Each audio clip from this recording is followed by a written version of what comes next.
मोदकं सदा विमुक्तिसाधकं कलाधरावतंसकं विलासि लोकरक्षकम्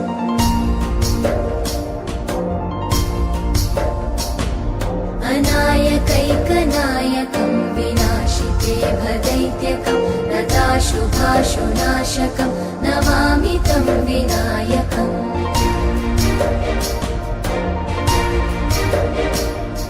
न चेतरातिभीकरं नवोदितार्कभास्वरं न मत्सुरादिनिर्झरं न ताधिकापदुद्धरम्